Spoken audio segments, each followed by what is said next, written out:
और बड़ी खबर जम्मू कश्मीर के सांबा से, जहां भारत पाकिस्तान अंतर्राष्ट्रीय सीमा पर चौकसी को बढ़ा दिया गया है।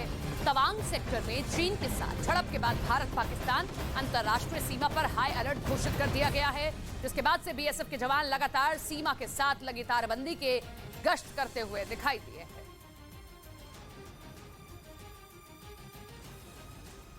लेकिन तवांग में भारतीय सेना के हाथों मुंह की खाने के बावजूद चीन बाज आने को तैयार नहीं। एक खुफिया रिपोर्ट में दावा किया गया कि चीन अब भारतीय वायुसेना के खिलाफ साजिश रच रहा है। इसके लिए वो तिब्बत में एलएसी के पास अपने हवाई अड्डों के रनवे लंबे करने में लगा है, ताकि हजारों फीट की ऊंचाई से चीन के फाइटर जेट फुल लोड के साथ एकदम हाई स्पीड में टेक ऑफ कर सकें।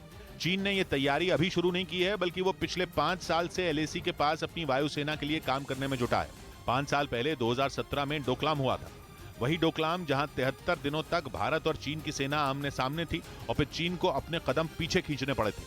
इसलिए अपनी उस बेइज्जती का बदला लेने के लिए चीन ने तभी प्लानिंग शुरू कर दी थी ताकि वो भारतीय वायुसेना को टक्कर दे सके, क्योंकि जिस तिब्बत के लिए चीन मरने मारने पर उतारू रहता है, उस तिब्बत का पठार ही चीन के लिए मुसीबत बन जाता है। और इसी वजह से चीन की वायुसेना जितना चाह ले, तिब्बत के पठार की भौगोलिक स्थिति उसके आड़े आ जाती है। तिब्बत का पठार समुद्र तल से 4500 मीटर से ज्यादा ऊंचाई पर है और जब ऊंचाई बढ़ती है तो हवा की डेंसिटी घटती है। इस वजह से आसमान में एक सीमा पर पहुंचने के बाद हवाई जहाज का उड़ना नामुमकिन हो जाता है और उस पर छोटे रनवे और भी दिक्कत करते हैं। इसलिए चीन अपने एयरबेस के रनवे लंबे करने में लगा है ताकि उसके हवाई जहाज पूरे वजन के साथ तेज रफ्तार में उड़ान भर सकें। इसके लिए बीते 5 साल में चीन तिब्बत और शिनजियांग में 37 से ज्यादा एयरबेस और हेलीपोर्ट तैयार कर चुका है। इनमें 22 तो ऐसे हैं जिन्हें सेना और आम नागरिक दोनों इस्तेमाल कर सकते हैं।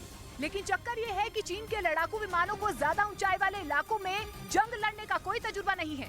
ऐसे में उसे अपनी इस प्लानिंग से कितना फायदा होगा, ये अपने आप में बहुत बड़ा सवाल है।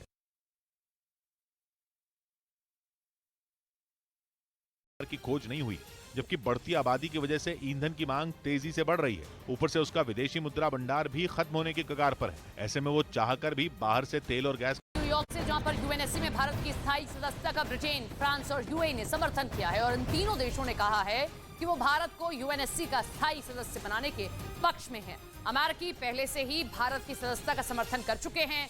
इसके अलावा रूस ने भी 3 दिन पहले ही भारत की सदस्यता के समर्थन का खुला ऐलान किया था।